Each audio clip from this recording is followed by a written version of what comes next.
Sir ಆಗ್ಲಿ ಅಣ್ಣವ್ರಾಗ್ಲಿ ಅವ್ರ ಊಟ ಆದ್ಮೇಲೆ ನಮ್ಗೆ ಊಟ ಮಾಡಿಸ್ಕೊಳ್ಳಿ ಸರ್. ಮಾತಾಡಿದ್ರೆ ದುಃಖ ಬರುತ್ತೆ.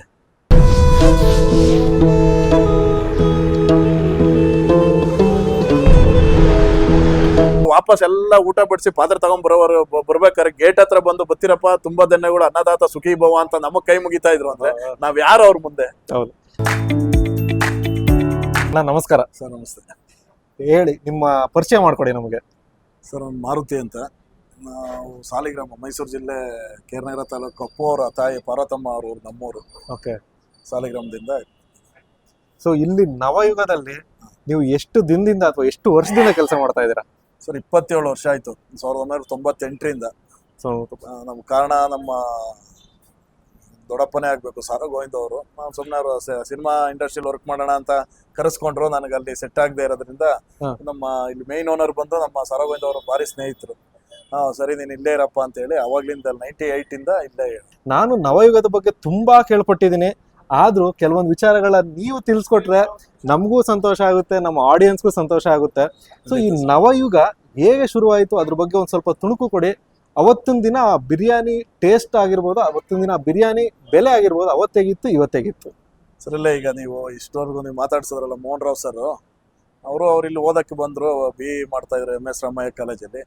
ಅವಾಗ ಅವರು ಈಗ BE ಮುಗಿದ್ಮೇಲೆ ಬೇರೆ ಬೇರೆ ಕಾಂಟ್ರಾಕ್ಟ್ಸ್ ಅವೆಲ್ಲ ಏನೇನೋ ಮಾಡ್ತಾ ಇದ್ರು. ಅವೆಲ್ಲ ಸ್ವಲ್ಪ ಅವ್ರಿಗೆ ಆ ಟೈಮಲ್ಲಿ ಅವ್ರಿಗೆ ಸರಿಯಾದ ಸಪೋರ್ಟ್ ಸಿಗ್ಲಿಲ್ವಂತೆ ಅವಾಗ 50-60s ಅಲ್ಲೆಲ್ಲ. ಸರಿ, ನಾನು ಇದು ಬೇಡ, ಇದು ಯಾಕೋ ಸರಿ ಬರಲಿಲ್ಲ ಅಂತ ಅವಾಗ ಹೋಟ್ಲು ಮಾಡಿದ್ರೆ ಯಾವ ಥರ ಅಂತ ಅವರು ಅಂತ ಏನಾಯ್ತು, RRR ಅಂತ ಒಂದಿತ್ತು ಫಸ್ಟ್ ಇನ್ ಆಂಧ್ರ ಸ್ಟೈಲ್ ಬೆಂಗಳೂರಿಗೆ. ಅವಾಗ ಸರಿ ಇದು ನಾವ್ಯಾಕೆ ಮಾಡಬಾರ್ದು ಅಂತ 1981 ಏಪ್ರಿಲ್ 10ರಲ್ಲಿ second Andhra style in Bengaluru Navayuga hotel ಸರಿ ಮಾಡೋಣ ಅಂತ ಅವಾಗ ಪ್ರಾರಂಭ ಮಾಡಿದ್ದು. 1981 ಏಪ್ರಿಲ್ 10ರಲ್ಲಿ. ಅವತ್ತಿನ ಟೇಸ್ಟ್ ಹೇಗಿತ್ತು? ಇವತ್ತಿನ ಟೇಸ್ಟ್ ಹಾಗೆ ಕೊಡ್ತಾ ಇದ್ದೀರಾ?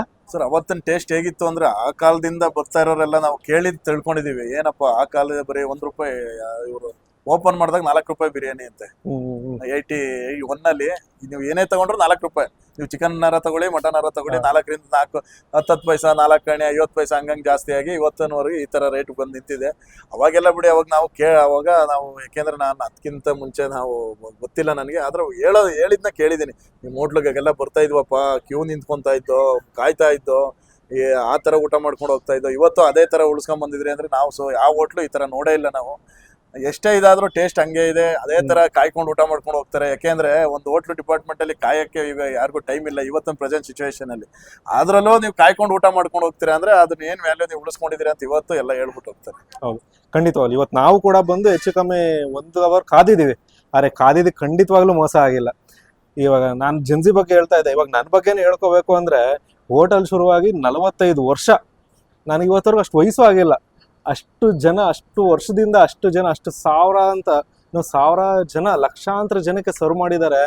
ಖಂಡಿತವಾಗ್ಲು. ಇವಾಗ ಇನ್ನೊಂದು ವಿಚಾರ, ಮೋಹನ್ ರಾವ್ ಸರ್ ಬಗ್ಗೆ ಮಾತಾಡ್ಬೇಕು ಅಂದ್ರೆ ಅವರು ಹುಟ್ಟಿದ್ದು ಈ ವರ್ಷ ಬಂದ್ಬಿಟ್ಟು 1947 ಸ್ವತಂತ್ರ ಭಾರತದಲ್ಲಿ. ಆ ವರ್ಷದಲ್ಲಿ ಅವ್ರು ಹುಟ್ಟಿದ್ದು.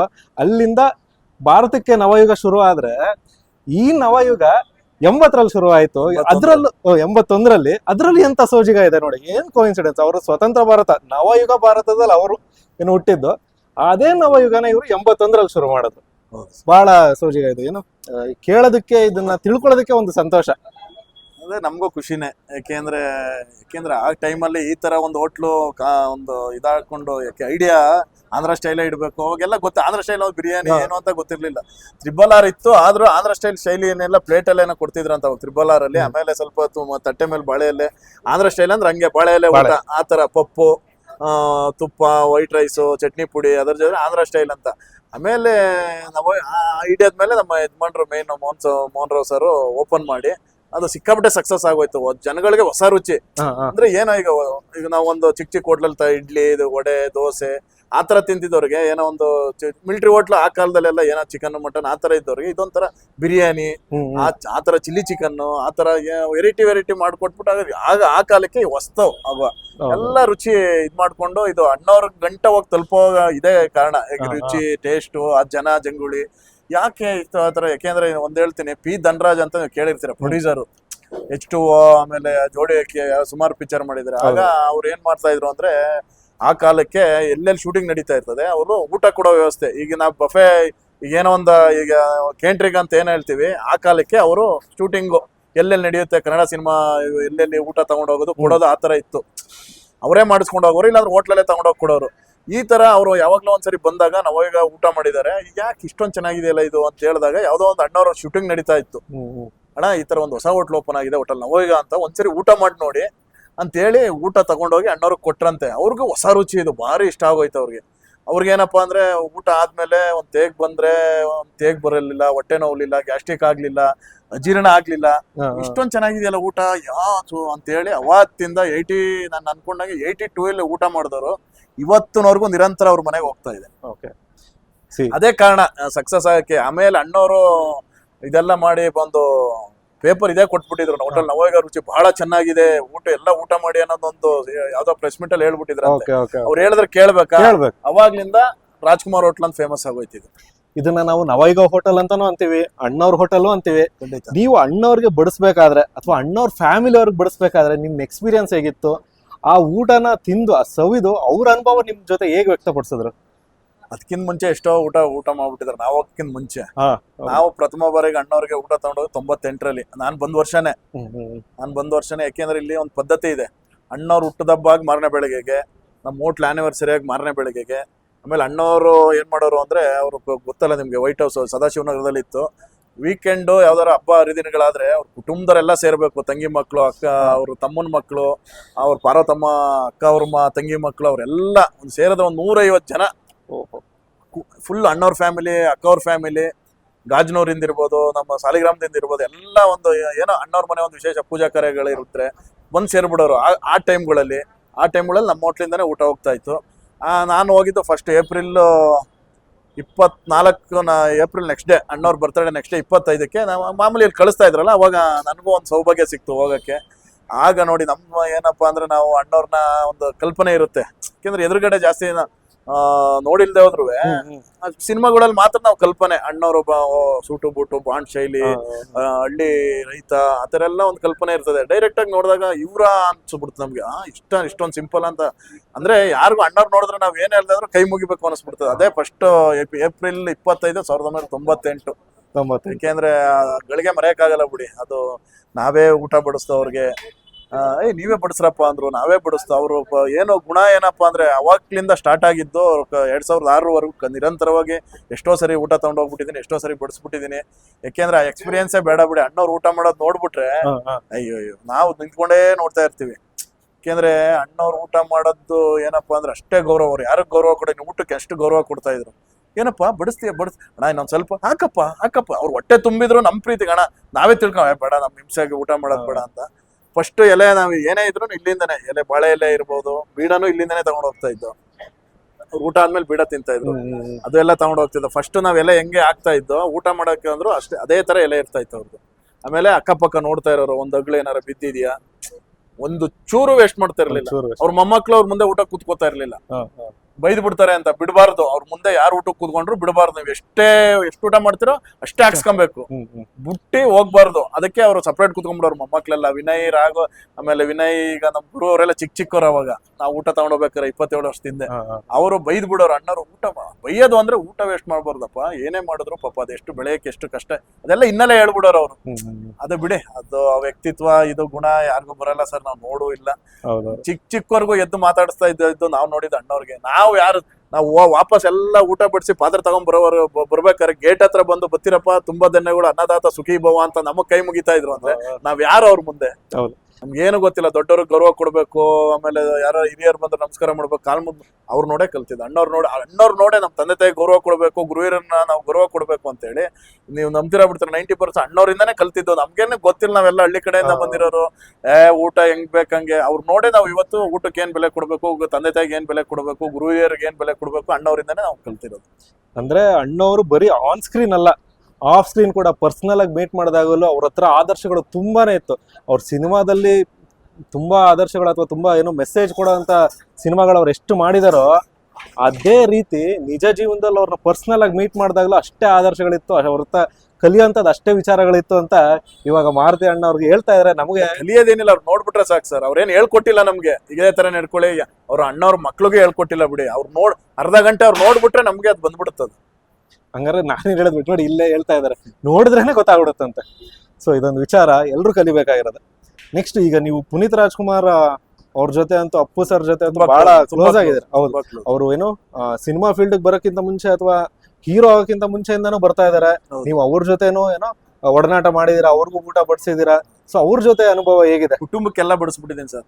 ಅಣ್ಣವ್ರಿಂದ ಹಿಡ್ದು ಶಿವಣ್ಣ, ರಾಘಣ್ಣ, ಅಪ್ಪು ಅವ್ರ ಮಕ್ಕಳು, ಅವ್ರ ಮೊಮ್ಮಕ್ಳು ಎಲ್ಲಾರ್ಗು ನಾವು ಕೈಯಾರ ಎಷ್ಟೋ ಊಟ ಬಡಿಸ್ಬಿಟ್ಟಿದೀವಿ. ಅಂದ್ರೆ ಅಪ್ಪು ಅವರು ಮೊದ್ಲೆಲ್ಲ ರೆಗ್ಯುಲರ್ ಆಗಿ ಬರ್ತಾ ಇದ್ರು. ಅಪ್ಪು ಸಿನಿಮಾ ಬರೋಕ್ಕಿಂತ ಮುಂಚೆ ಅವ್ರ ಗ್ಯಾಂಗ್, ಫ್ರೆಂಡ್ಸ್ ಗ್ಯಾಂಗ್ ಎಲ್ಲ ಬಂದ್ರೆ ನಮ್ಗೆ ಒಂದು ಲ್ಯಾಂಡ್ ಲೈನ್ ಫೋನ್ ಇತ್ತು ಅವಾಗ. ಆ ಲ್ಯಾಂಡ್ ಲೈನ್ ಫೋನ್ ಬರ್ತಾ ಇದೀನಿ ಅಂತ ಹೇಳಿದ್ರೆ ನಾವು ಫ್ಯಾಮಿಲಿ ರೂಮ್ ಇದೆಯಲ್ಲ ಅದು ಬ್ಲಾಕ್ ಮಾಡ್ಬಿಡ್ತಾ ಇದ್ದು. ಆರಾಮಾಗಿ ಕುತ್ಕೊಂಡು ಆರಾಮಾಗಿ ಊಟ ಮಾಡ್ಕೊಂಡು ಹೋಗೋರು, ಯಾವ್ದೋ ಇರ್ಲಿಲ್ಲ. ಆಮೇಲೆ ಸಿನಿಮಾ ಸ್ವಲ್ಪ ಅಪ್ಪು ರಿಲೀಸ್ ಆದ್ಮೇಲೆ ಒಂದ್ಸರಿ ಬಂದ್ರು. ಅಷ್ಟೊಳಗೆ ಅಪ್ಪು ಒಂದು 100 days ಆಗಿತ್ತು. 100 days ಆದ್ಮೇಲೆ ಬಂದ್ರು. ಆಗ ಕ್ರೌಡ್ ಸ್ವಲ್ಪ ಊಟ ಮಾಡಕ್ ಬಿಡ್ಲಿಲ್ಲ, ಆಗ ರೆಕಗ್ನೈಸ್ ಆಗ್ಬಿಟ್ರು ಅವರು. ಅದಕ್ಕಿಂತ ಮೊದ್ಲು ಅಂದ್ರೆ ನೀವು ಆಫ್ಟರ್ ಪರಶುರಾಮ್ ಅವ್ರ ಸಿನಿಮಾನೇ ಮಾಡಿರ್ಲಿಲ್ಲ. ಬಾಲನಟ ಬಿಟ್ರಿ ಅಣ್ಣವ್ರ ಪರಶುರಾಮ್ ಬಿಟ್ರೆ ನೆಕ್ಸ್ಟ್ ಹೀರೋ ಬರೋವರೆಗೂ ಅವ್ರು ಎಲ್ಲೂ ಕಾಣಿಸ್ಕೊಂಡಿರ್ಲಿಲ್ಲ, ಯಾವ ಸಿನಿಮಾನು ಮಾಡಿರ್ಲಿಲ್ಲ. ಆಗ ಪಪ್ಪು ಒಂದ್ 100 days ಆದ್ಮೇಲೆ ಒಂದ್ಸರಿ ಊಟಕ್ಕೆ ಬಂದ್ರಿ ಇವರು. ಆಗ ಕ್ರೌಡು ಅಪ್ಪು ಅಪ್ಪು ಅಂತ ಹೇಳಿ ಸ್ವಲ್ಪ ನನ್ನಿಂದ ಇನ್ನೊಬ್ರಿಗೆ ತೊಂದರೆ ಆಗುತ್ತೆ ಅಂತ ಹೇಳಿ ಅವಾಗ್ಲಿಂದ ಸ್ವಲ್ಪ ಕಡಿಮೆ ಮಾಡಿದ್ರು. ಆಫ್ಟರ್ ಅಪ್ಪು ಒಂದ್ 5-6 ಸಾರಿ ಬಂದಿದ್ದಾರೆ ಅಷ್ಟೇ. ಅಂದ್ರೆ ಸೀಕ್ರೆಟ್ ಆಗಿ ಬಂದು ಹ್ಯಾಟ್ ಹಾಕೊಂಡು ಹೋಗಿ ಊಟ ಮಾಡ್ಕೊಂಡು ಹೋಗ್ಬಿಟ್ಟಿದ್ದಾರೆ. ಅಂದ್ರೆ ಅವ್ರು ಊಟ ಮಾಡಕ್ ನೆಮ್ಮದಿ ಬಿಡಲ್ಲ, ಜನಗಳು ಊಟ ಮಾಡಕ್ ಆಗಲ್ಲ ಅಂತ ಹೇಳ್ಬಿಟ್ಟು ರೆಗ್ಯುಲರ್ ಮನೆಗೆ ಏನಿತ್ತು ನಾವು ಫೋನ್ ಮಾಡೋರು ಮನೆಗೆ ತಗೊಂಡು ಹೋಗ್ತಾರೆ. ಅವ್ರ ಜೊತೆ ಪರ್ಟಿಕ್ಯುಲರ್ ಬರೀ ಅಪ್ಪು ಸರ್ ಬಗ್ಗೆ ಮಾತಾಡ್ಬೇಕು ಅಂದ್ರೆ ಅವ್ರು ಊಟ ತಿಂತಾ ಇದ್ದಿದ್ ವಿಧಾನ ಆಗ್ಲಿ, ಅವ್ರು ಊಟದ ಬಗ್ಗೆ ಹೇಳ್ತಾ ಇದ್ದಿದ್ದು ಅನುಭವ, ಫೀಡ್ಬ್ಯಾಕ್ ಆಗ್ಲಿ, ಅದೇಗಿದೆ? Same sir. ಅಣ್ಣವರು ಸೀರಿಯಸ್ ಆಗಿ ಊಟ ಮಾಡ್ತಾ ಇದ್ರು, ಅಪ್ಪು ಸರ್ ಅದನ್ನೇ ಜಾಲಿಯಾಗಿ ಊಟ ಮಾಡ್ತಾ ಇದ್ರು. ಅವರು ವೇಸ್ಟ್ ಮಾಡ್ತಾ ಇರ್ಲಿಲ್ಲ. ಏನಿದೆ ಚೆನ್ನಾಗಿ ಊಟ ಮಾಡೋರು, ಎಂಜಾಯ್ ಮಾಡೋರು. ಅವರು ಅಷ್ಟೇ, ಏನೇ ಕೊಟ್ರು ಸಂತೋಷದಿಂದ ಊಟ ಮಾಡೋರು ಅವರು ಅಷ್ಟೇ. ಅಣ್ಣವ್ರ ತರ ಊಟ ಮಾತ್ರ ವೇಸ್ಟ್ ಮಾಡ್ತಾ ಇರ್ಲಿಲ್ಲ. ಆರಾಮಾಗಿ ಊಟ ಮಾಡೋರು. 2 ಬಿರಿಯಾನಿ ಚೆನ್ನಾಗಿದ್ರೆ 2-3 ಬಿರಿಯಾನಿ ತಿನ್ನೋರು ಅಷ್ಟೇ. ಆ ತಾಕತ್ ಅವ್ರಲ್ಲಿ ಇತ್ತು, ಅರಗ್ಸ ತಾಕತ್ ಇತ್ತು, ಅಷ್ಟೇ ವರ್ಕೌಟ್ ಮಾಡ್ತಾ ಇದ್ರು. ಊಟದ ವಿಚಾರ ಬಂದ್ರೆ ಅವರು ಚಿಂದಿ ಎಂಜಾಯ್ ಮಾಡ್ಕೊಂಡು ಊಟ ಮಾಡ್ತಾ ಇದ್ರು. ನಾನ್ ವೆಜ್ ಅಂದ್ರೆ ತುಂಬಾ ಇಷ್ಟ, ತುಂಬಾ ಇಷ್ಟ ಸರ್, ತುಂಬಾ ಇಷ್ಟ ಅವ್ರಿಗೆ. ಇಲ್ಲಿ ನಾನು ತುಂಬಾ ಕೇಳ್ಪಟ್ಟಂಗೆ ನೋಡ್ಪಟ್ಟಂಗೆ ನವಯುಗದಲ್ಲಿ ಮಟನ್ ಬಿರಿಯಾನಿ, ಚಿಲ್ಲಿ ಚಿಕನ್, ಇದ್ರ ಬಗ್ಗೆ. ಹೌದು. ಯಾಕೆಂದ್ರೆ mutton biryani, chilli chicken, mutton fry, kebab ಅಂದ್ರೆ ತುಂಬಾ ಇಷ್ಟ ಅವ್ರಿಗೆ, ತುಂಬಾ ಇಷ್ಟ. ಅವರು ಏನಮ್ಮ ಎಲ್ಲಿ ಯಾವ ಕಡೆ ಬೇಕಾದ್ರೂ ತಿಂದಿದ್ದೀನಿ, ಈ ತರ ಟೇಸ್ಟ್ ನಾನು ನೋಡಿಲ್ಲಪ್ಪ. ಎಷ್ಟು ಬೇಕಾದ್ರೂ ತಿಂದ್ರು ಏನೂ ಆಗಲ್ಲ ಅಂತ ಆರಾಮಾಗಿ ಊಟ ಮಾಡ್ತಾ ಇದ್ರು. ಅಂದ್ರೆ ಗೊತ್ತಿತ್ತು ಇವ್ರಿಗೆ ಏನೇ ಊಟ ತಿಂದ್ರು ನನ್ಗೆ ಏನೇ ಆರೋಗ್ಯ ಸಮಸ್ಯೆ ಬರಲ್ಲ ಅಂತ ಗೊತ್ತಾಯ್ತು. ಸೊ ಇವಾಗ ಅಷ್ಟೆಲ್ಲ ಆದ್ಮೇಲೆ ನೀವು ಅಣ್ಣವ್ರನ್ನ ನೋಡಿ ಬೆಳೆದಿದ್ದೀರಾ, ಕಲ್ತಿದ್ದೀರಾ. ಅಪ್ಪು ಸರ್ ಜೊತೆನೂ ಒಡನಾಟ ಇತ್ತು. ಇವಾಗ ಅವ್ರಿಬ್ರು ಇಲ್ಲ, ಅದು ತುಂಬಾ ದೊಡ್ಡ ಲಾಸ್ ನಮ್ಗೆ. ಇದ್ರ ಬಗ್ಗೆ ತುಂಬಾ ದುಃಖ ಇದೆ. ಇಡೀ ನಮ್ಗೆ ನಿಮ್ಗೆ ಅಲ್ಲ, ಇಡೀ ಕರ್ನಾಟಕಕ್ಕೆ, ಇಡೀ ದೇಶಕ್ಕೆ ದುಃಖ ಇದೆ. ಇವಾಗ ಅವ್ರನ್ನ ಹೇಗ್ ಮಿಸ್ ಮಾಡ್ಕೊತಾ ಇದ್ರೆ? ತುಂಬಾ ಮಿಸ್ ಮಾಡ್ಕೊಂತೀವಿ. ಯಾಕೆಂದ್ರೆ ಕನ್ನಡ ಸಿನಿಮಾ ಅಂದ್ರ ಅಪ್ಪು ಸರ್ ಹೋದ್ಮೇಲಂತೂ ಹೋಯ್ತು ಬಿಡಿ, 50% ಹೋಯ್ತು. ನೀವೇ ನೋಡ್ತಾ ಇದ್ರಿ. ಯಾಕೆಂದ್ರೆ ಅವ್ರ ಉದ್ದೇಶ ಬೇರೆ ಇತ್ತು. ಅವ್ರ PRK ಸಂಸ್ಥೆ ಓಪನ್ ಮಾಡಿದ್ದೆ ಹೊಸಬ್ರಿಗೆ ಅವಕಾಶ ಕೊಡಬೇಕು, ಹೊಸ ಹೊಸ ಪ್ರತಿಭೆಗಳನ್ನ ನಾವು ಆಚೆ ತರಬೇಕು ಈ ಸಂಸ್ಥೆ ಮೂಲಕ. ಹೆಂಗೆ ಆ ಕಾಲದಲ್ಲಿ ಅಕ್ಕವರು ವಜ್ರೇಶ್ವರಿ ಮಾಡಿ ದೊಡ್ಡ ಹೊಸ ಹೊಸ ಪ್ರತಿಭೆಗಳಿಗೆ ಅವಕಾಶ ಕೊಟ್ಟರು, ಅದೇ ತರ ಒಂದು ಕಾನ್ಸೆಪ್ಟ್ ಇಟ್ಕೊಂಡೆ PRK ಮಾಡಿದ್ದು ಅಪ್ಪು ಸರ್. ನೀವೇ ನೋಡಿರ್ತೀರ, ಸುಮಾರು ಪಿಕ್ಚರ್ ಎಲ್ಲ ಬಂತು. ಮಾಯಾ ಬಜಾರ್ ಇರ್ಬೋದು, ಫ್ರೆಂಚ್ ಬಿರಿಯಾನಿ, ಅದು ಸುಮಾರೆಲ್ಲ ಬಂತಲ್ಲ, ಅದೆಲ್ಲ ಹೊಸಬ್ರ ಅವಕಾಶ ಫಸ್ಟ್ ಡೈರೆಕ್ಟರ್ಗಳಿಗೆ ಕೊಟ್ಟಿದ್ದವರೆಲ್ಲ. ಅದರ ಒಂದು ಕಾನ್ಸೆಪ್ಟ್ ಇಟ್ಕೊಂಡು ಮಾಡಿದ್ದು. ನಮ್ಮ ಕನ್ನಡ ಇಂಡಸ್ಟ್ರಿ ಏನಾದ್ರು ಒಂದು ಮಾಡಬೇಕು ಅಂದ್ರೆ ಅವ್ರಿಗೆ ಐಡಿಯಾ ಇತ್ತು. ಇಂಡಸ್ಟ್ರಿ ಏನಿದೆ, ನಾವು ಏನು ಮಾಡಿದ್ರೆ ಒಂದು ರಿಟರ್ನ್ ತೆಗಿಬೋದು, ಎಲ್ಲ ಐಡಿಯಾ ಇತ್ತು. ಅವ್ರ ಟೆಕ್ನಾಲಜಿ ಎಷ್ಟು ಇಂಪ್ರೂವ್, ಯಾವ ಥರ ನಾವು ಬಳಸ್ಕೊಬೇಕು, ಆ ಥರ ಎಲ್ಲ ಒಂದು ಐಡಿಯಾ. ಅಪ್ಪು ಸರ್ ಅಂತೂ ಭಾರಿ ಟ್ಯಾಲೆಂಟೆಡ್ ಅವರು. ಒಂದು ಕ್ಯಾಮ್ರಾ, ನೀವು ಸುಮ್ಮನೆ ಒಂದು ಕ್ಯಾಮ್ರಾ ತೋರಿಸಿದ್ರೆ ಅದು ಹಿಸ್ಟ್ರಿ ಹೇಳ್ಬಿಡೋರು ಅವರು. ಟೆಕ್ನಿಕಲ್ ಆಗಿ ಹಿಸ್ಟ್ರಿ ಹೊಸ ಅವ್ರು ಏನಾರು ಒಂದು ಹೊಸದ್ ಮಾಡ್ತಾ ಇರ್ಬೇಕು. ನಾವು ಇಂಡಸ್ಟ್ರಿಗೆ ಹೊಸದ್ ಏನಾದ್ರು ಎಕ್ವಿಪ್ಮೆಂಟ್ಸ್ ಬಂದ್ರೆ, ಸಿನಿಮಾ ಸಂಬಂಧಪಟ್ಟಿದ್ದು ಕ್ಯಾಮ್ರಾ ಇದಾಗಿರ್ಬೋದು, ಆ ಥರ ತಗೊಂತಾ ಇದ್ರು ಅವರು. ಅದು ಬೇರೆ ಇತ್ತು ಬಿಡಿ, ಅವ್ರ ಕಾನ್ಸೆಪ್ಟೇ ಬೇರೆ ಇತ್ತು. ಅದೇ ಲಾಸ್, ದೊಡ್ಡ ಲಾಸ್ ಅಲ್ಲ, ಇಂಡಸ್ಟ್ರಿನೇ ಇಲ್ಲ. ನೀವೇ ನೋಡ್ತಾ ಇದ್ರಲ್ಲಿ ಈಗ ಯಾವ ಪರಿಸ್ಥಿತಿಲಿದೆ. ಅಪ್ಪು ಸರ್ ಇರೋವರೆಗೂ ಯಾವ ಪರಿಸ್ಥಿತಿಲಿ ಇತ್ತು ಇಂಡಸ್ಟ್ರಿ ಎಲ್ಲ. ನೀವು ಪರ್ಸನಲ್ ಆಗಿ ಈ ಸಿನಿಮಾ ನೀವು ಪರ್ಸನಲ್ ಆಗಿ ಎಷ್ಟು ಮಿಸ್ ಮಾಡ್ಕೋತೀರಾ? ನವಯುಗ ಹೋಟೆಲ್ ಪರ್ಸನಲ್ ಆಗಿ ಎಷ್ಟು ಮಿಸ್ ಮಾಡ್ಕೊಳ್ಳುತ್ತೆ? ನಿಮ್ಮ ಓನರ್ ಆಗಿರ್ಲಿ, ನಿಮ್ಮ ಹುಡುಗರಾಗಿರ್ಲಿ, ಅವ್ರು ಎಷ್ಟು ಮಿಸ್ ಮಾಡ್ಕೋತಾರೆ ಅಪ್ಪು ಸರ್ ಅವ್ರನ್ನ? ತುಂಬಾ ಸರ್. ಯಾಕೆಂದ್ರೆ ನಮ್ಮ ಸ್ಟಾಫ್ ಎಲ್ಲ ಇವತ್ತು ಇದ್ದಾರೆ. ನಾವು ಊಟ ತಗೊಂಡೋದ್ರೆ ನೀವು ನಂಬ್ತಿರೋ ಬಿಡ್ತಿರೋ, ನಾವು ಅಪ್ಪು ಸರ್ ನಾವು ಬೊರಿಗಲ್ಲಿ ಒಬ್ಬ ಸ್ಟಾಫ್ನು ಕಳಿಸಿಲ್ಲ. ನಾವು ಈಗ ಜಾಸ್ತಿ ಜನ, ಈಗ ಒಂದು 50-60 ಜನ ಇದ್ರೆ ನಾವು ಇಲ್ಲಿಂದಾನೆ ತಗೊಂಡೋಗಿ ನಾವೇ ಊಟ ಪಡಿಸಿ ನಾವೇ ವಾಪಸ್ ಬರ್ತಾ ಇದ್ದು. ಅಪ್ಪು ಸರ್ ಇದ್ರೆ ಪಾಪ ಎಲ್ಲಾರ್ಗು ಎಷ್ಟು ಸುಮ್ಮನೆ, ನಿಮ್ಗೆ ಗೊತ್ತಲ್ಲ ಅವ್ರ ವಿಷಯ. ತಗೊಂಡವ್ರು ನೀವು ನಂಬ್ತಿರೋ ಬಿಡ್ತೀರ ಸರ್, 15-20 ಸಾವಿರ ರೂಪಾಯಿ ಒಂದು ಸುಮ್ಮನೆ ಹಿಂಗೆ ಕೊಟ್ರೆ ಎಲ್ಲರಿಗೂ ಕೊಡಪ್ಪ ಅಂತ ಹೇಳ್ಕೊಡೋರು. ಆ ವ್ಯಕ್ತಿ ಆ ಗುಣ ಬರಲ್ಲ ಬಿಡಿ ಪಾಪ. ನಾವು ಸುಮ್ಮನೆ ನಮ್ಮ ಪಡಗ್ ನಾವು ನೋಡ್ಕೊ ದುಃಖ ಆಗುತ್ತೆ ನಮ್ಗೆ ಮಾತಾಡಕ್ಕೆ. ಹೌದು. ಈಗ ಅದ್ ದೊಡ್ಡ ಲಾಸು ಬಿಡಿ ಇದು. ಯಾಕೆಂದ್ರೆ ಆ ವ್ಯಕ್ತಿತ್ವನೇ ಬೇರೆ. ಅಣ್ಣವ್ರಿಗೆ ಏನಿತ್ತು ನಾವು, ಯಾಕೆಂದ್ರೆ ನಾನು ಎಲ್ಲಾ ಶೇಡು ನೋಡ್ಬಿಟ್ಟಿದ್ದೀನಿ ಅಪ್ಪು ಸರ್ದು. ಚೇಷ್ಟೆ ತುಂಟಾದಾಗ್ಲೂ ನೋಡಿದ್ದೀನಿ, ಸ್ವಲ್ಪ ಇದಾಗ್ಲೂ ನೋಡಿದ್ದೀನಿ. ಫುಲ್ ಸಾಫ್ಟ್ ಕಾರ್ನರ್ ಒಂದು ಲೆವೆಲ್ ಬಂದ್ಬಿಟ್ರಲ್ಲ ಅಕ್ಕವ್ರು ಹೋದ್ಮೇಲಂತೂ ಇನ್ನೂ, ಯಾಕೆಂದ್ರೆ ನಾವು ಹಿಂಗೆ ಇರಬಾರ್ದು, ಯಾಕೆಂದ್ರೆ ನಾವ್ ಏನಾರು ಒಂದು ಮಾಡ್ಬೇಕು. ಯಾಕೆಂದ್ರೆ ನಾನು ಚೇಂಜ್ ಅವ್ರು ಕಂಡಿದ್ದೆ 2010 ಫಸ್ಟ್ ಕನ್ನಡದ ಕೋಟ್ಯಾಧಿಪತಿ ಮಾಡಿದಾಗ ಜನಗಳನ್ನ ನೋಡಿ ಏನೋ ಸ್ವಲ್ಪ ಅವರು ಫುಲ್ ಇದಾಗ್ಬಿಟ್ರು ಅವ್ರು. ಇಲ್ಲ ನಾನು ಹಿಂಗೆ ಇರಬಾರ್ದು, ಏನಾರ ಮಾಡ್ಬೇಕು ಅಂತೇಳಿ ಫುಲ್ ಎಷ್ಟೋ ಸರ್ ನಾವೇ ಉದಾಹರಣೆ ಸರ್. ಎಷ್ಟೋ ನೀವು ನಂಬ್ತೀರಾ ಬಿಡ್ತೀರೋ, ಎಷ್ಟೋ ಆಫೀಸ್ ನಾನು ಕರ್ಕೊಂಡು ಹೋಗಿದ್ನ ಹಾಸ್ಪಿಟ್ಲ್ ಬಿಲ್ನ ಡಿಸ್ಕೌಂಟ್ ಮಾಡಿಸಿದ್ದೀನಿ, ಎಷ್ಟೋ ಹಾಸ್ಪಿಟ್ಲು ಅವ್ರ ಕೈಯಿಂದ ಪೇ ಮಾಡಿಸಿದ್ದೀನಿ, ಎಷ್ಟೋ ಮಕ್ಳಿಗೆ ಒಂದೇ ಒಂದು ಫೋನಿಂದ ಸ್ಕೂಲ್ ಸೀಟು ಅಲರ್ಟ್ ಮಾಡಿಸಿದ್ದೀನಿ. ನಾವೇ ಸಾಕ್ಷಿ ಇದಕ್ಕೆ. ನಂತರ ಎಷ್ಟು ಜನ ಇರ್ಬೋದು ಹಂಗಾರೆ. ಯಾಕೆಂದ್ರೆ ಅಷ್ಟು ಕ್ಲೋಸ್ನೆಸ್ ಇತ್ತು ನಮ್ಗೆ. ಪಿಕ್ಚರ್ ಚೆನ್ನಾಗಿಲ್ಲ ಅಂದ್ರೆ ಚೆನ್ನಾಗಿಲ್ಲ ಅಂತಾನೆ ಹೇಳ್ತಾ ಇದ್ದು, ಅಷ್ಟು ಧೈರ್ಯ ಇತ್ತು ನಮ್ಗೆ.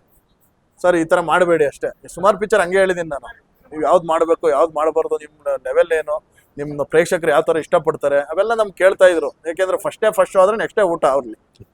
ಅವ್ರ ಸಿನಿಮಾ ಅಪ್ಪು ಸರ್ ಯಾವುದೇ ಸಿನಿಮಾ ರಿಲೀಸ್ ಆದ್ರೂ ನೆಕ್ಸ್ಟ್ ಡೇ ನಾವು ಊಟ ತಗೊಂಡು ಹೋಗ್ಬೇಕು. ಏನ್ ಆ ಸಿನಿಮಾ ನೋಡ್ದೇನೋ ಅಂದ್ರೆ ನೋಡಿ ಇದ್ದಂಗೆ ಹೇಳ್ತಾ ಇದ್ದೆ. ಅದ್ರಲ್ಲಿ ನಾನು ಮುಚ್ಚುಮರೆ ಏನು ಮಾಡ್ತಾ ಇರ್ಲಿಲ್ಲ. ನೀನು ಒಬ್ನೇ ಕಣ ಕರೆಕ್ಟಾಗಿ ಹೇಳೋದು ಅನ್ನೋರು. ಸುಮಾರು ಪಿಕ್ಚರ್ ಹಂಗೆ ನಾನು ಹೇಳಿದ್ದೀನಿ, ಈ ತರ ಸಿನಿಮಾಗಳು ಮಾಡ್ಬೇಡಿ, ಒಂದ್ 2-3 ಸಿನಿಮಾ ನಮ್ಗೆ ಇಷ್ಟ ಆಗದೆ ಇರೋದ್ರು ಹೇಳಿದ್ದೀನಿ. ಆ ತರ ಎಲ್ಲ ಅಷ್ಟು ಕ್ಲೋಸ್ನೆಸ್ ಇತ್ತು ನಮ್ಗೆ. ಕಷ್ಟ ಸುಖದಲ್ಲಿ ಆಗಿದ್ದಾರೆ, ಕಷ್ಟ ಸುಖದಲ್ಲಿ ತುಂಬಾ ಆಗಿದ್ದಾರೆ. ಇವತ್ತು ಕೇಳ್ತಾ ಇದ್ರು, ಸುಮಾರು ಕೇಳಿದ್ರೆ ಏನೋ ಪ್ರಾಬ್ಲಮ್ ಏನೋ. ಕೊರೋನಾ ಟೈಮಲ್ಲಂತೂ ಒಂದು 7-8 ಸರಿ ಫೋನ್ ಮಾಡಿದ್ದಾರೆ, ಏನಾರು ಬೇಕೇನೋ. ಸುಮಾರು ಕೊಟ್ರಲ್ಲ, ಅವ್ರು ಕಿಟ್ಸ್ ಎಲ್ಲ ಕೊಟ್ರಲ್ಲ, ಏನಾರು ಬೇಕಿಲ್ಲ ಅಣ್ಣ ನಮ್ಮ ಯಜಮಾನ್ರು ಚೆನ್ನಾಗಿ ನೋಡ್ಕೊಂಡಿದ್ದಾರೆ, ಆ ತರ ಇದ್ರೆ ಏನು ಹೇಳಿ, ಹುಡುಗ್ರಿಗೆ ಏನಾರು ಇದ್ರೆ ಹೇಳು ಮಾಡೋಣ ಅಂದ್ರು. ಯಾರು ಹೇಳ್ತಾರೆ ಹೇಳಿ. ನಾವು ಅಪ್ಪು ಸರ್ ಬಗ್ಗೆ ಎಷ್ಟು ಮಾತಾಡಿದ್ರು ವರ್ಡ್ಗಳು, ಪದಗಳು ಸಿಗಲ್ಲ ಅವ್ರನ್ನ ವರ್ಣಿಸಕ್ಕೆ. ಸರ್ ಮೂರೇ ಸಿಂಪಲ್ ಸರ್. ಅಣ್ಣವ್ರು ಅದೇ ಹೇಳ್ತಾ ಇದ್ದಿದ್ದು. ನಾವು ಅಣ್ಣವ್ರಿಗೆ ನಮ್ಗೆ ಹೇಳ್ತಾ ಇದ್ದಿದ್ದು ವರ್ಡ್ಸೇ 3 ವರ್ಡ್. ಕಷ್ಟಪಟ್ಟು ದುಡೀರಿ, ಇನ್ನೊಬ್ರು ಅನ್ನ ಕಿತ್ಕೊಂಬೇಡಿ, ತಂದೆ ತಾಯಿ ಗೌರವ ಕೊಡಿ, ಅವ್ರನ್ನ ಕಷ್ಟ ಕಾಲದಲ್ಲಿ ಚೆನ್ನಾಗಿ ಸಾಕಿ ಅಷ್ಟೇ. ಇವ್ರು ಅದನ್ನೇ ಜಾಲಿಯಾಗಿ ಹೇಳ್ತಾರೆ, ಇರಾಗಂಟ್ ಚೆನ್ನಾಗಿರಮ್ಮ, ನೀನು ಚೆನ್ನಾಗಿದ್ರೆ ಇನ್ನೊಬ್ಬನ್ ಚೆನ್ನಾಗಿ ನೋಡ್ಕೋಬೇಕು, ಮೊದ್ಲು ನಿನ್ ಫ್ಯಾಮಿಲಿ ಚೆನ್ನಾಗಿ ನೋಡ್ಕೊಳಮ್ಮ. ನೀನ್ ಚೆನ್ನಾಗಿದ್ರೆ ತಾನೆ ಇನ್ನೊಬ್ರು ನೀನ್ ಹೆಲ್ಪ್ ಮಾಡೋಕ್ಕಾಗೋದು. ಫಸ್ಟ್ ನೀನ್ ಚೆನ್ನಾಗಿರು, ಆಮೇಲೆ ಇದ್ ಮಾಡೋ. ವೇಸ್ಟ್ ಎಲ್ಲ ಖರ್ಚೆ ಮಾಡೋ. ಕೇಕ್ ತಗೊಂಡೋಗ್ಬಿಟ್ರು ಬಾಯ್ಗೆ ಬಂದಂಗೆ ಬೈದ್ ಬಿಡೋರು. ಏನ ನೀನು ಗೊತ್ತಿಲ್ಲ, ನಿಮಗ್ ತರ್ತಿಲ್ಲ, ಅದನ್ನೇ ಒಂದು 10 ಯಾರೋ ಕೂಡ ಒಂದು ಇಡ್ಲಿ ವಡೆ ಕೊಡ್ಸು ಸಾಕು. ವಿಶ್ ಮಾಡ್ತೀರಾ, ಪ್ರೀತಿ ವಿಶ್ವಾಸ ಸಾಕು. ಆ ತರ ಹೇಳ್ತಾ ಅವ್ರು ಆ ತರ ಎಂಜಾಯ್ ಮಾಡ್ತಾ ಇದ್ರು, ಆರಾಮಾಗಿ ಹೇಳ್ತಾ ಇದ್ರು. ಅಣ್ಣವ್ರು ಆ ತರ ಕೇಳಿದಾಗ ದೇವ್ರು ಹೇಳ್ದಂಗಿತ್ತು. ಇವ್ರು ಅದನ್ನೇ ಇವ್ರ ಶೈಲಿಲಿ ಹೇಳ್ತಾ ಇದ್ರು ಅಷ್ಟೇ. ನೀವು ಚೆನ್ನಾಗಿರಿ ಸಾಕು, ಇನ್ನೊಬ್ರು ನೀವು ನೋಡಿ, ನೀವು ಚೆನ್ನಾಗಿರ್ತಾನೆ ಇನ್ನೊಬ್ರು ನೋಡ್ಕೊಳ್ಳೋದು, ನೀವು ಚೆನ್ನಾಗಿರಿ, ನಿಮ್ ಫ್ಯಾಮಿಲಿ ಚೆನ್ನಾಗಿರಿ ಅಷ್ಟೇ. ಆತರ ಅವ್ರ ಬಗ್ಗೆ ಎಷ್ಟು ಮಾತಾಡಿದ್ರು ಕಡಿಮೆನೆ. ಮಾತಾಡೋದಕ್ಕೆ ವರ್ಡ್ಸ್ಗಳು ಸಿಗಲ್ಲ. ನಾವು ಚಿಕ್ಕವರು ಕೂಡ ಇವತ್ತಿಗೆ ನೀವು ಹೇಳ್ಬೇಕು ಅಂದ್ರೆ, ನೀವು ಅಣ್ಣವ್ರ ಮನೆಗೆ ಅಪ್ಪು ಅವ್ರಿಗೆ ಊಟ ತಗೊಂಡು ಹೋಗ್ತಾ ಇದ್ರಿ, ಆದ್ರೆ ಇವತ್ತಿಗೆ ತಗೊಂಡು ಹೋಗಕ್ ಆಗಲ್ಲ. ಏನೋ ಅಪ್ಪು ಅವ್ರಿಲ್ಲ, ಅದನ್ನ ಎಷ್ಟು ಮಿಸ್ ಮಾಡ್ಕೋತೀರಾ ನೀವು?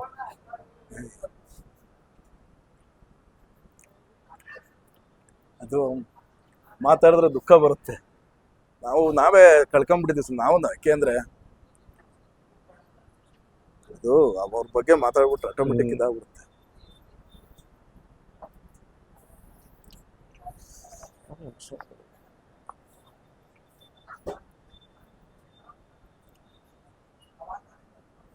ತುಂಬಾ ಮಿಸ್ ಮಾಡ್ಕೊಂತೀವಿ ಸರ್. ಅವ್ರು ಹೇಳ್ತಿದ್ದ ವಿಷಯಗಳು, ಊಟ ಮಾಡ್ತಿದ್ದು ಕೂರಿಸ್ಕೊಂಡು ನಮ್ಗೆ. ಯಾಕೆಂದ್ರೆ ಇನ್ನೊಂದು ವಿಷಯ ಏನಪ್ಪಾ ಅಂದ್ರೆ, ಅಪ್ಪು ಸರ್ ಆಗ್ಲಿ ಅಣ್ಣವ್ರಾಗ್ಲಿ, ಅವ್ರು ಊಟ ಆದ್ಮೇಲೆ ನಮ್ಗೆ ಊಟ ಮಾಡಿಸ್ಕಳ್ಸೋರು. ಊಟ ಆದ್ಮೇಲೆ ನಾವು ಊಟ ಮಾಡ್ಕೊಂಡೇ ಬರ್ಬೇಕು. ನಾವು ಊಟ ತಗೊಂಡೋಗಿದ್ರು ನಮ್ಮ ಊಟ ನಮ್ಗೆ, ನೀವು ಮಾಡಿದ್ರ ನೀವು ಮಾಡ್ಕೊಂಡು. ಅಣ್ಣವ್ರು ಹಂಗೆ ಮಾಡ್ತಾ ಇದ್ರು. ಮೊದ್ಲು ಕೂರಿಸ್ಬಿಟ್ಟು ನಾವೆಲ್ಲ ಬಡಿಸಿ, ಅಣ್ಣವ್ರು ಊಟ ಮಾಡಾದ್ಮೇಲೆ ನಮ್ಮನ್ನ ಕೂರಿಸ್ಬಿಟ್ಟು ಅವ್ರ ಮನೆ ಜನ ಇವ್ರಿಗೆ ಬಡಿಸಿ ಅಂತ ಹೇಳಿ ಊಟ. ಅಪ್ಪು ಸರ್ ಅಷ್ಟೇ, ಊಟ ಮಾಡಿ ಜೊತೆಲೆ ಕೂತ್ಕೊಂಡು ನಾವೆಲ್ಲ ಅಣ್ಣ ಇಲ್ಲ ನೀವು ಊಟ ಮಾಡಿ ಅಂತೇಳಿ. ಅದು ಬಿಡಿ, ಆ ಗುಣನೇ ಬೇರೆ. ತುಂಬಾ ಮಿಸ್ ಮಾಡ್ಕೊಂತೀವಿ ಸರ್. ನಮ್ಗೆ ಭರವಸೆನೇ ಹೋಗ್ಬಿಟ್ಟಿದೆ. ಅವ್ರು ಹೋದ್ಮೇಲಂತೂ ಯಾಕೆಂದ್ರೆ 3 ದಿವಸ ನಾವು ಹುಚ್ಚರಾಗ್ಬಿಟ್ಟಿದೆ ಬಿಡಿ. ಯಾಕೆಂದ್ರೆ ಇನ್ನೊಂದು ಘಟನೆ ಹೇಳ್ತೀನಿ. ಇಂದ್ಲು ದಿವಸ ಗುರುವಾರ 28 ಇದೇ ತರ ಇಲ್ಲ, ಯೂಶಲಿ ನಮ್ಮ ವಜ್ರೇಶ್ವರಿಗೆ ಬಂದಾಗೆಲ್ಲ ಇಲ್ಲಿಂದನೇ ಊಟ. ಅವಾಗ ಗುರುವಾರ ಅಪ್ಪು ಸಾರು, ಗುರುವಾರ ಸೋಮವಾರ ನಾನ್ ವೆಜ್ ತಿನ್ನಲ್ಲ. ನಾನು ನಾನ್ ವೆಜ್ ಎಷ್ಟು ಇಷ್ಟಪಡ್ತಾ ಇದ್ರು, ನಮ್ಮ ವೆಜ್ನು ತುಪ್ಪ, ಅವ್ರಿಗೆ ಚಟ್ನಿ ಪ್ಲಸ್ ಪಪ್ಪು, ಬಿಸಿ ರೈಸ್ಗೆ ಹಾಕೊಂಡು ಊಟ ಆರಾಮಾಗಿ ಊಟ ಮಾಡ್ತಾ ಇದ್ರು ಅವ್ರ ಜೊತೆ. ಯಾಕೆಂದ್ರೆ ಅವಾಗ ನಿಮ್ಗೆ ಗೊತ್ತಿರೋ ತರ ಒಂದು ಟೀಸರ್ ಓಪನಿಂಗ್ ಇತ್ತು. ನವೆಂಬರ್ 1ಕ್ಕೆ ಟೀಸರ್ ಬಿಡ್ಬೇಕು ಅಂತ ಇದ್ರು. ನವೆಂಬರ್ 1ಕ್ಕೆ ಅದೆಲ್ಲ ಡಿಸ್ಕಷನ್ ನಡೀತಾ ಇತ್ತು. ಅಮ್ಮಗ ವರ್ಷ ಅವ್ರ ಹತ್ರ ಎಲ್ಲ ಕೂತ್ಕೊಂಡು ಮಾತಾಡ್ತಾ ಇದ್ರು. ಅವಾಗ ಫೋನ್ ಬಂದು ಅಪ್ಪು ಸರ್ ಈಗ ಹೆಚ್ಚು ಊಟ ಬೇಕಪ್ಪ ಅಂದಾಗ ನಾನೇ ತೊಗೊಂಡೋಗಿ ಅಲ್ಲಿ ಕೊಟ್ಟು ಅವರೆಲ್ಲ ಮಾತಾಡ್ತಾ ಇದ್ರು. ನಾನು ಊಟ ತಂದಿದ್ದೀನಿ, ನಾನು ಒಂಚೂರು ಇದು ಮಾತಾಡ್ಬಿಡ್ತೀನಮ್ಮ, ಊಟ ಮಾಡ್ತೀನಿ ಅಂತೇಳಿ ಆಯ್ತಣ್ಣ ಅವ್ರು ಅವತ್ತು ನೋಡಿ ದೀಪಾವಳಿ ಇದ್ರಲ್ಲಿ ನಾನು ಯಾವಾಗ ಹೋದ್ರು ನಮ್ಮ ಕಡೆ ಊರಿಗೆ ಸಾಲಿಗ್ರಾಮ ಅಂದ್ರೆ ತುಂಬ ಇಷ್ಟ. ಅವ್ರ ತಂದೆ ಊರ ಕಡೆ ಅವ್ರ ತಾಯಿ ಊರ ಕಡೆ ಅಂದ್ರೆ ಭಾರಿ ಇಷ್ಟ ಅವ್ರಿಗೆ. ಹೋಗಿದ್ದ ಊರ ಕಡೆ ಹೇಗಿದೆ ಊರ ಕಡೆ ಎಲ್ಲ ನಮ್ಮ ಮನೆ ಅವ್ರ ಮನೆ ಇನ್ನೂ ಇದೆ ಅಲ್ಲಿ. ಅವ್ರ ರಿಲೇಟಿವ್ಸ್ ಇದ್ದಾರೆ, ಅಕ್ಕವರ ರಿಲೇಟಿವ್ಸ್ ಇದ್ದಾರೆ, ಮನೆಯೆಲ್ಲ ಹೋಗಿದ್ದ ಅಣ್ಣ ಹಂಗೆ ಇದೆ ಅಣ್ಣ ಹಂಗೆ ಇದೆ ಬರ್ಬೇಕಣ್ಣ ಒಂದ್ಸರಿ ಬರ್ಬೇಕಂತ ಹೇಳಿ ಆಯ್ತಣ್ಣ ಯಾವಾಗ. ಆಮೇಲೆ ನವಂಬರ್ 15ಕ್ಕೆ ನಮ್ಮ ಹೋಟ್ಲಲ್ಲಿ ಒಂದು ಫುಡ್ ಕಂಟೆಂಟು ಡೇಟ್ ಕೊಟ್ಟಿದ್ವಿ. ನವಂಬರ್ 15 ಡೇಟು ಫಿಕ್ಸ್ ಆಗೋಗಿತ್ತು. ಇಲ್ಲ ಕಣ ಯಾಕೆಂದರೆ ಒಂದು ಯಾವುದೋ ಒಂದು ಕೃಪಾಲ್ ಅವ್ರ ಹತ್ರ ಹೋಗ್ಬಿಟ್ಟು ಒಂದು ಜೋಳದ ರೊಟ್ಟಿ ಅವ್ರ ಹತ್ರ ಒಂದು ಇದು ಮಾಡಿದ್ರು ಗೊತ್ತಾ, ಅದೇ ಥರ ನಿಮ್ಮ ಹೋಟ್ಲಲ್ಲಿ ಮಾಡ್ಬೇಕಣ್ಣ ಅಂತ ಹೇಳಿ ತುಂಬ ಆಸೆ ಅವ್ರಿಗೆ. ನವಂಬರ್ 15 ಡೇಟು ಕೊಟ್ಬಿಟ್ಟಿದ್ರು. ಓಕೆ ಎಲ್ಲ ರೆಡಿ ಮಾಡ್ಕೊಬಿಡಿ, ನಾವು ಕೃಪಾಲ್ ಅವರು ನಾವು ಇಬ್ಬರು ಬರ್ತೀವಿ, ನಮ್ಮ ತಂದೆ ಕಾಲದಿಂದ ಏನೇನಿತ್ತು ಎಕ್ಸ್ಪೀರಿಯನ್ಸ್ ಎಲ್ಲ ಕುತ್ಕೊಂಡು ಮಾತಾಡಬೇಕು ಅಂತೇಳಿ ನವಂಬರ್ ಮರ್ತ್ಬಿಟ್ಟೆ ನೋಡಿ 15 ಡೇಟು ಕೊಟ್ಟಿದ್ರು ಆಫೀಸು. ಏನು ಮಾಡ್ತೀರಿ ಅವತ್ತು ನೋಡಿ ನಮ್ಮ ಮಧುರಾದೃಷ್ಟ ಶಿವಣ್ಣನ ಸಿನಿಮಾದಲ್ಲಿ ಇದೇ ಥಿಯೇಟ್ರಲ್ಲಿ ಸಿನಿಮಾ ರಿಲೀಸ್ ಆಗಿತ್ತು ಬಜರಂಗಿಟ್ಟು ಆಸೆ ನಾವು ಸೆಲೆಬ್ರೇಟಲ್ಲಿದ್ದು ವಿಷಯನೇ ಗೊತ್ತಿರಲಿಲ್ಲ ನಮಗೆ. ಯಾಕೆಂದರೆ ಹಿಂಗಾಗುತ್ತೆ ನಮಗೂ ಗೊತ್ತಿಲ್ಲ. ಯಾಕೆಂದರೆ ನಾನು ಭೇಟಿ ಮಾಡಿ ಊಟ ಕೊಟ್ಟು ವಾಪಸ್ ಬಂದಾಗ ಅವ್ರ ಮನೆಗೆ ಹೋಗಿ ಫ್ರೆಶ್ ಅಪ್ ಆಗಿ ಗುರುಕಿರಣ್ ಅವರ ಬರ್ತ್ಡೇ ಸೆಲೆಬ್ರೇಷನ್ಗೆ ಹೋಗಿದ್ದಾರೆ ಬಿಟ್ಟು ಎಲ್ಲೂ ಹೋಗಿಲ್ಲ ಅವರು. ಬೆಳಗ್ಗೆ ನೋಡಿದ್ರೆ ನಮಗೆ ಈ ಥರ ಶಾಕಿಂಗ್ ನ್ಯೂಸು ನಂಬೋದು ಬಿಡೋದು ನಾವು ಏನಾಗಬೇಕು. ಯಾಕೆಂದರೆ ಅಪ್ಪು ಸರ್ಗೆ ಒಂದು ಹೆಲ್ತ್ ಇಶ್ಯೂ ಆಗುತ್ತೆ ಅಂದರೆ ಅವ್ರು ಇವತ್ತು ಹೆಲ್ತ್ ಚೆಕ್ ಮಾಡಿಸ್ಕೊಂಡಿರೋದು ಬಿಟ್ಟರೆ ಆ ಥರ ನಮಗೆ ಒಂದೇ ಸರಿ ಆ ಥರ ಆಗುತ್ತೆ ಅನ್ನೋದೇ ಗೊತ್ತಿಲ್ಲ ನಮಗೆ. ಯಾರು ಎಕ್ಸ್ಪೆಕ್ಟೇಷನ್ ಸರ್ ಅದು ಆ ಮನುಷ್ಯಂಗೆ ಹಂಗೆ ಆಗುತ್ತೆ ಅಂದರೆ ಏನೋ ಅವ್ರು ಹೇಳಲ್ವಾ ದೇವಮ್ಮನವರು ಅವೆಲ್ಲ ನೋಡಪ್ಪ ಇಷ್ಟು ವರ್ಷ ಇದ್ಬಿಟ್ಟು ಬಾ ನೀನು ದೇವ್ರಿಗೆ ಬೇಜಾರಾಗೋಯ್ತಾನೆ, ನಾನು ಮಾಡೋ ಕೆಲಸ ಎಲ್ಲ ನೀನು ಮಾಡ್ತಾ ಇದ್ದೀಯ, ನಮಗೆ ಜನ ಮರ್ಯಾದೆ ಕೊಡಲ್ಲ, ನೀನು ನಮ್ಮ ಜೊತೆ ಬಂದ್ಬಿಡಪ್ಪ ಅಂತೇಳಿ ತಂದೆ ತಾಯಿಪ್ಪ ಸೇರಿಕೊಂಡ್ರು ಇರೋಷ್ಟು ದಿವಸ. ಯಾಕೆಂದರೆ ಯಾವುದೇ ನಟನೂ ಸುಮ್ಮನೆ ಇಷ್ಟಪಡಲ್ಲ ಸರ್. ಎಷ್ಟೋ ಜನ ಹೋಗಿರ್ಬೋದು, ಎಷ್ಟೋ ಜನ ಇರ್ಬೋದು, ಒಬ್ಬೊಂದು ವ್ಯಕ್ತಿನ ಈ ಲೆವೆಲಿಗೆ ಮರೆಸ್ತಾರೆ ಅಂದರೆ ಅವ್ರು ಮಾಡಿರೋ ಕೆಲಸ ಕಾರಣ ಹೊರತು ಸುಮ್ಮನೆ ಯಾರೋ ಒಂದು ಲೆವೆಲಿಗೆ ಎತ್ಕೊಂಡು ಹೋಗಲ್ಲ. ಇವತ್ತು ನೋಡಿ 3 ವರ್ಷ ಆಗಕ್ಕೆ ಬಂತು ಗಲ್ಲಿಲಿ ಇವತ್ತು ಒಂದು ಇದೆ. ಯಾರಿಗೆ ಮಾಡ್ತಾಯಿದ್ರು ಉದಾಹರಣೆ ಕೊಡಿ ನೀವೇ. ಆ ಮನುಷ್ಯನ ಇರೋ ಒಳ್ಳೆ ಗುಣ ಮಾಡಿರೋ ಸಹಾಯ ಅವ್ರನ್ನ ಇವತ್ತೇ ನಾವು ಮೆರೆಸ್ತಾ ಇದ್ದೀವಿ. ನಿಜವಾಗ್ಲೂ ತುಂಬ ಮಿಸ್ ಮಾಡ್ಕೊತೀವಿ. ಅವ್ರ ಮಾತುಗಳು ಮಿಸ್ ಮಾಡ್ಕೊತೀವಿ. ಅವ್ರು ಹೇಳ್ತಾ ಇದ್ದಿದ್ದು ನಮಗೆ ಒಂದು ಹಿತಾನುಡಿಗಳು ಮಿಸ್ ಮಾಡ್ಕೊತಾ ಇರ್ತೀವಿ. ಅವ್ರು ಭೇಟಿ ಮಿಸ್ ಆಗ್ತದೆ ಸರ್. ಅವ್ರ ಜೊತೆ ಇದ್ದಷ್ಟು ನಾವು ಖುಷಿಯಾಗಿ ಕಾಲ ಕಳೀತಾ ಇದ್ದೋ. ನಮ್ಮ ಕಷ್ಟ ಸುಖ ಎಲ್ಲ ನಾವು ಯಾರು ಸರ್ ನಮ್ಮ ಕಷ್ಟ ಸುಖ ಕೇಳಬೇಕು ಅವ್ರಿಗೇನು ಮಿಸ್ ಮಾಡ್ಬೇಕು. ಈಗ ಭರವಸೆ ಇತ್ತು ನಿಮ್ಮ ಮಕ್ಳಿಗೆ ಏನಾದ್ರು ನಾನು ಮಾಡ್ತೀನಿ ಕಾಲೇಜ್ ಒಳ್ಳೊಳ್ಳೆ ಇದು ಮಾಡಿಸ್ತೀನಿ ಅಣ್ಣ, ಆಯ್ತಣ್ಣ ಹಂಗಿದ್ರೆ ಹೇಳ್ತೀನಿ ಅಣ್ಣ ಎಲ್ಲರನ್ನೂ ಕೇಳ್ತಾಯಿದ್ರು ಅವರು. ಮಿಸ್ ಮಾಡ್ಕೊತೀವಿ ಅಷ್ಟೇ. ಅಂದರೆ ನಾವು ಆ ಟೈಮಲ್ಲೆಲ್ಲ ಭರವಸೆನೇ ಕಳ್ಕೊಂಬಿಟ್ಟಬಿಟ್ಟು ಇಷ್ಟೇ ಜೀವನ ಏನಿದೆ ಇಷ್ಟೇ ಜೀವನ, ನಾವು ಇರೋಗಂಟು ಚೆನ್ನಾಗಿರ್ಬೇಕಷ್ಟೇ. ಅವ್ರು ಹೇಳಿದ ಅಷ್ಟೇ ಇರೋಗಂಟು ಚೆನ್ನಾಗಿರ್ಬೇಕಪ್ಪ, ಮುಂದಕ್ಕೆ ಏನಾಗುತ್ತೋ ಗೊತ್ತಿಲ್ಲ, ಹಿಂದೆ ಏನು ನಡೀತೋ ನಮ್ಗೆ ಯಾಕೆ, ಇವತ್ತು ಇರ್ತೀವೋ ಅಷ್ಟೇ, ನಾಳೆ ಇರ್ತೀವೋ ಇಲ್ವೋ ಯಾರಿಗೂ ಗೊತ್ತೋ. ಅವ್ರು ಹೇಳಿದ್ದೆ ಹಂಗೆ ಆಗೋದು. ಚೆನ್ನಾಗಿರ್ಬೇಕು, ಇರೋಗಂಟು ಚೆನ್ನಾಗಿರ್ಬೇಕು. ಕೈಲಾದರೆ ಅವ್ರು ಹೇಳೋರು ಕೈಲಾದರೆ ಒಳ್ಳೇದು ಮಾಡಿ, ಕೆಟ್ಟದಂತೂ ಮಾಡೋಕ್ಕೆ ಹೋಗ್ಬಿಡಿ, ಇಲ್ಲ ಸುಮ್ಮನೆ ಇದ್ಬಿಡಿ ಅನ್ನೋರು ಅಷ್ಟೇ. ಅವರಷ್ಟೇ ವೇದವಾಕ್ಯ ಅವರು. ಅವ್ರ ಎಕ್ಸ್ಪೀರಿಯನ್ಸ್ ಇದೆಯಲ್ಲ ಅದನ್ನು ನನಗೆ ಮಾತುಗಳು ಬರ್ತಾ ಇಲ್ಲ. ಗೂಸ್ ಬಂಪ್ಸ್ ಬಂದ್ಬಿಡ್ತೀವಿ ಹೇಳಿದ್ರು ಕೇಳಿ. ಕಣ್ಣಂಚಿನಲ್ಲಿ ನೀರು ಕೂಡ ಬಂತು. ಅದೇನೇ ಇರಲಿ ಅವ್ರು ಹೇಳಿದ್ರಲ್ಲ ಇರೋ ಅಷ್ಟು ದಿನ ಒಳ್ಳೇದು ಮಾಡಬೇಕು, ಇರೋ ಅಷ್ಟು ದಿನ ಚೆನ್ನಾಗಿರ್ಬೇಕು ಅಂತ. ನಾವು ಬಂದ್ವಿ, 1.5 ಅವರ್ ವೆಯ್ಟ್ ಮಾಡಿದ್ವಿ. ಇವ್ರಿಗೂ ತೊಂದರೆ ಕೊಟ್ವಿ, ಖಂಡಿತವಾಗ್ಲೂ ತೊಂದರೆ ಕೊಟ್ಟಿಲ್ಲ. ಇವರು ನಮಗೆ ವೆಯ್ಟ್ ಮಾಡಿಸಿದ್ರು, ಒಳ್ಳೆ ಚೆನ್ನಾಗಿರೋ ಹೊಟ್ಟೆ ತುಂಬ ಚೆನ್ನಾಗಿರೋ ಊಟನೂ ಕೊಟ್ಟರು. ಮಾಡ್ತೇವೆ ನಾನು ತುಂಬ ಥ್ಯಾಂಕ್ಸ್. ನಿಮ್ಮ ಜೊತೆ ಈ ಅನುಭವ ನಮ್ಮ ಜೊತೆ ಶೇರ್ ಮಾಡ್ಕೊಂಡಲ್ಲ, ತುಂಬ ಥ್ಯಾಂಕ್ಸ್.